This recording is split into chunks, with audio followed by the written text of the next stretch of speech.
E aí, otaku que já começa a assistir um anime novo, sendo que nem terminou aquele que você estava assistindo. Tudo bem com você? Hoje eu vou mandar uma lista braba aqui de 5 animes onde o protagonista é forçado a entrar em um relacionamento com a garota. Ou até mesmo casar, dependendo do anime, né? Como sempre, o anime da thumbnail vai aparecer em algum momento do vídeo, assim, na tela, do nada, assim. Você vai estar assistindo, aí a thumb vai aparecer e eu vou botar o nome, fechou? Agora uma pergunta rápida. Se você fosse forçado a namorar a mina, né, de algum desses animes que eu vou citar aqui, você acharia ruim? Porque, mano, só tem mina gata, cê é louco. Ó, começando com Nisekoi. Nesse anime, né, ele começa com o protagonista fazendo um rango brabo lá. Depois a cena corta pra um monte de macho dando um bom dia pra ele. E o rango que ele tava fazendo é pra esse marmanjo aí. Depois descobrimos que esses caras fazem parte de uma espécie de gangue e que o pai do protagonista é líder. E apesar do seu pai ser líder, o protagonista deseja ter uma vida normal, como um estudante normal e sem preocupações maiores. Daí depois a cena corta pra ele indo pra escola. E tem uma hora que aparece uma loirona pulando lá um muro e ela dá uma joelhada na cara dele e sai correndo. E ele, por causa disso, já fica com ódio da garota. E eu até que dou razão pro protagonista, porque a maluca, ela deu joelhada nele e saiu correndo dali sem perguntar se ele tava bem. Daí depois a cena corta pro protagonista na sala de aula. E aquela mesma garota aparece por lá como uma aluna nova transferida. Mas o protagonista não tá nem aí e discute com ela na frente de todo mundo. E no fim eles brigam e ela dá um soco nele e eles acabam odiando um ao outro. E pra piorar a vida do protagonista, ou melhorar, né, vai depender de como você vai enxergar essa situação. Depois de um tempo eles descobrem que eles vão precisar fingir serem namorados pra evitarem uma guerra entre a gangue lá do pai do protagonista e uma outra gangue cujo líder é o pai da mina loirinha. E mano, uma parte muito engraçada é que tipo, os caras mudam literalmente da água pro vinho. Eles estavam prestes a se matar, assim, numa guerra, mas aí quando eles dois falam que estão namorando, eles começam a ficar carinhosos e dizem que vão apoiar a relação deles e tudo mais. O pior é que o protagonista, ele já gostava de uma garota, e ela também gosta dele, mas os dois não tiveram coragem de se declarar. Daí depois disso é só confusão, eles têm que sair em um encontro, e o engraçado é que eles não vão sozinhos, eles até têm uma certa privacidade, mas os caras da gangue lá ficam de longe vigiando eles, pra ver se o namoro é realmente de verdade. E como eles se odeiam, eles meio que discutem toda hora lá e ficam brigando, aí os caras começam a desconfiar que o namoro é falso. E percebendo isso, né, eles têm que se esforçar ainda mais. Tanto que a mina loirinha, ela incorpora até a Zero Two, chamando o prota de Darling. Mano, depois dessa até eu me apaixonaria. E tem uma hora também que a garota que o protagonista gosta aparece no meio do encontro e ele tem que dizer que tá namorando na frente dela, né? Porque os caras da gangue, como eu falei, ainda estão de olho. Enfim, mano, esse anime é muito bom, na moral. Daito Shokan no Hitsujikai. A história desse anime começa com um protagonista que estuda numa academia chamada Shiomi Academy. Eu acho que é assim que se fala. Que é uma grande academia lá, com uma grande biblioteca que rivaliza até com a Biblioteca Nacional do Japão, tá ligado? E o prota desse anime se chama Kakei Kyotaro. Mano,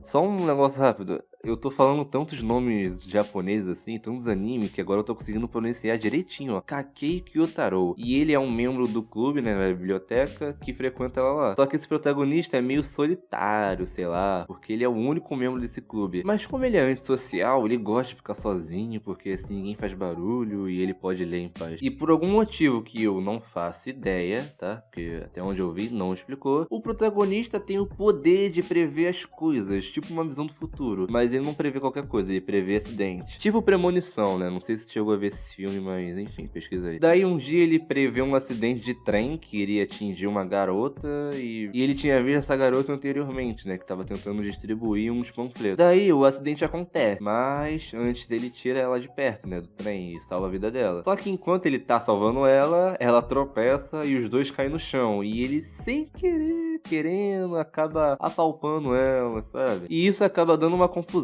pro protagonista, porque aparece umas minas indo atrás dele, querendo arrancar o couro dele fora, e ele tenta explicar, dizendo que foi um mal entendido e que tava tentando salvar ela, mas a conversa não colou muito. Depois aparecem uns malucos lá do clube do karatê, querendo dar um sacode nele, né? Porque assediador tem que morrer. Mas aí o amigo dele aparece e chega na voadora, ou quase isso. Por mais amizades assim. Mas depois a mina que o protagonista salvou explica tudo e geral fica de boa. Depois, mais tarde, naquele mesmo dia, essa mesma garota vai na biblioteca e pede para que ele se junte a um projeto que ela tá fazendo. E no fim ele acaba aceitando. Mas quando ele aceita, o protagonista ele recebe uma mensagem estranha de um cara assim chamado Pastor. E todo mundo em volta dele recebe a mesma mensagem dizendo: finalmente o clube da biblioteca foi fundado. Eu não entendi muito bem essa parte, mas ok. E o prota, né, ele vale mencionar aqui, ele tem um sonho doido lá de ter livros mágicos. Ele meio que deseja encontrar livros mágicos com os segredos mais obscuros do universo. Ele tem esse desejo assim por causa do seu poder de prever o futuro. Daí, por algum motivo que eu não posso falar, né, porque é spoiler, ele acaba entrando em um relacionamento forçado com essa garota bonitinha que ele salvou. Eu não diria que isso é um problema, né, mas tá bom. Arakawa Under the Bridge. Nesse anime conhecemos o prota, que é filho do dono de uma grande empresa. E o seu pai, né, desde pequeno ensinou a ele um lema lá da família que ele carrega, que é, abre aspas, nunca deva nada a ninguém, fecha aspas, pai do protagonista. Daí o protagonista cresceu desesperado, né, pra não deixar que ninguém fizesse nada por ele, pra ele não ter que retribuir depois. Daí um belo dia ele tá andando tranquilamente, de boas, na ponte, quando ele é ameaçado por uns moleques lá que tiram as calças dele e tentando pegar as calças de volta, ele resolve subir lá numa viga de ferro pra tentar pegar as calças. Até que ele encontra uma garota pescando chamada Nino e ela oferece ajuda pra ajudar ele e ele não se afogar e morrer. Mas o prota ele não aceita a ajuda da garota, né, por causa do lema lá que o pai dele falou. Só que chegou num ponto que ele tava quase morrendo afogado. Daí a Nino, sendo uma boa nadadora, ela logo mergulha no rio e resgata o protagonista. E quando ele finalmente acorda, o cara fica desesperado, porque agora ele deve a vida pra ela. Daí o prota oferece pra ela dinheiro, moradia ou qualquer outra coisa material. Mas ela responde dizendo que não precisa de nada disso, até porque ela veio de Vênus. Essa loirinha aí, né?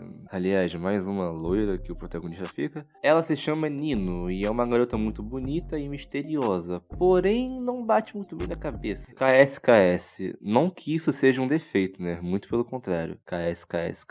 Ela acha que veio de Vênus e acredita que um dia poderá voltar ao seu planeta de origem e finalmente reencontrar sua família. Além de tudo isso, né, ela mora debaixo da ponte e sua casa é feita de papelão, tá bom? Tá, e outra coisa que você só vê em animes, uma mendiga gata super kawaii. Daí o prota pergunta à garota o que ela quer em troca por ter salvado a sua vida. E ela, sendo maluquinha, diz a ele pra se apaixonar por ela, tá bom. O prota fica sem entender nada com essa proposta, ainda mais pelo fato de que ela exige que ele venha morar com ela debaixo da ponte. Mano, sinceramente, com essa mina aí, mano, mora em qualquer lugar, até debaixo da ponte. Porém, como esse é o único jeito de pagar sua dívida, ele acaba aceitando. Mas não foi só por isso não, duvido. E nessa loucura toda, o protagonista conhece pessoas, assim, peculiares, de diferentes aparências, personalidade, essas coisas. E para morar com a Nino, debaixo da ponte, o protagonista precisa receber o consentimento do chefe da comunidade. E esse chefe é um homem muito estranho que veste uma fantasia verde e se chama de Capa. Enfim, acho que eu já falei o suficiente. Se eu falar mais desse anime, eu vou ficar maluco. Ai Yuri Aoshi. Nesse anime temos uma jovem chamada Aoi Sakuraba. Ela é filha única e herdeira direta do clã Sakuraba, que é um clã que possui um grande poder econômico. E desde muito pequena ela foi educada para um compromisso futuro que, na visão do seu pai e da outra parte interessada, manteria o poder de ambas famílias. A educação dela é mais do que um ponto forte, né? Tipo, somando com a beleza e a gentileza dela, né? Dá pra formar um conjunto ali legal e tal. Já no outro lado da extremidade do compromisso, né, está o nosso protagonista, que é um jovem chamado Kaoru Hanabishi, pertencente ao clã Hanabishi. Infelizmente para ele, a infância foi um período a ser esquecido, pois amor é algo que ele não recebeu de seu avô. Ele é alguém muito quieto e retraído por causa disso. Daí ele meio que foge da casa dos Hanabishi por causa da pressão, né, que eles fazem na cabeça dele e por obrigar as pessoas a ter um casamento arranjado, etc. Daí, né, as únicas lembranças que o protagonista tem, né, da sua infância são aquelas nas quais a mina que eu falei tá brincando ao seu lado. Os dois se entendiam muito bem bem e um certo sentimento fluía, desde tão inocente época. Mas o tempo passou e com a fuga do protagonista, né, o compromisso foi desfeito, mas não na mente da Aoi, né, ela quer seguir à frente a todo custo. E o sentimento dela pelo protagonista era tão forte que ela mesma foi atrás dele sozinha, mesmo depois de tanto tempo. E eles chegam a se encontrar numa estação de metrô, só que por algum motivo eles simplesmente não se reconhecem. Eles conversam, interagem, o protagonista ajuda ela a procurar o homem que ela tá procurando, né, e também ajuda ela lá com um sapato, mas eles não se reconhecem. Só no final que ela mostra uma foto e eles percebem de uma vez. Daí a Aoi fala que foi pra lá pra ser a esposa dele, mas de cara o protagonista acaba recusando, porque ele não quer voltar para os Hanabishi. E se liga, esse anime tem uma história tão longa assim, que isso tudo que eu falei, né, pra vocês, acontece só no primeiro episódio. E tem anime que não acontece quase nada no primeiro episódio, aí eu tenho que resumir uns 3. Enfim, nada relevante, mas eu precisava falar isso. Danaga Nani wo Iteru. A história desse anime, apesar de ser simples, é boa, e segue aquele estilo de histórias curtas bem rápidas, com várias piadas durante o episódio. E nele vamos acompanhar um casal que acabou de se casar. A história foca no cotidiano de um casal, sendo a esposa, né, a Kaoru, que é uma assalariada de 25 anos. A Kaoru é aquela mulher comum que trabalha e tem gostos comuns e tal. Já o marido dela é um otaku raiz, nível extremo, tá ligado? E ele vive trancado em casa e só interage com a sua esposa e alguns amigos virtuais. E ele ganha vida escrevendo um blog lá e consegue ganhar dinheiro com isso, mas ele não tem trabalho fixo, nem nada disso. E eles são recém-casados, como eu falei, e partilham uma química engraçada, de tão oposto que são seus gostos. Mas mesmo assim, ele sendo tão diferente dela, a Kaoru aceita e convive bem com os gostos do marido. Por mais difícil que possa parecer, a partir do momento que eles foram morar juntos, as coisas seguiram de uma maneira inesperada para os dois. O relacionamento seguiu bem e os dois se respeitam. Ver a mulher indiferente ou confusa, a maioria das emocionantes frases do marido em relação aos animes, né? Na moral, essas são as melhores partes. Ele fala uns bagulho lá aleatório de anime, né? Que a gente até entende, mas ela não entende nada. Há também outros personagens, tipo o irmão mais novo do protagonista, que parece uma menina e que desenha mangás e yaoi. Eu só achei estranho o fato do anime ser muito curto, porque cada episódio só tem 3 minutos. Você sabe o que são 3 minutos? Esse é o tempo que eu levo pra fazer um miojo, tá ligado? Eu nunca vi um anime tão curto. Então, é sério, literalmente dá pra você ver as 2 temporadas em algumas horinhas. Em 2 horinhas dá pra ver tudo. O anime também faz referência a outros animes em algumas partes. Tem uma parte muito boa que é no segundo episódio, quando algumas amigas da Kaoru vão visitar ela pra conhecer o marido, aí ele aparece lá com uma máscara de cavalo do nada, tá ligado? Aí depois, na vez dos amigos dele ir fazer a visita, acaba que não tem como eles irem, já que os amigos dele são tudo virtuais. Enfim, rapaz, essa foi a lista. Se você assistiu até aqui, comenta namoro forçado pra eu saber, beleza? Muito obrigado por me ouvir até aqui e se inscreve.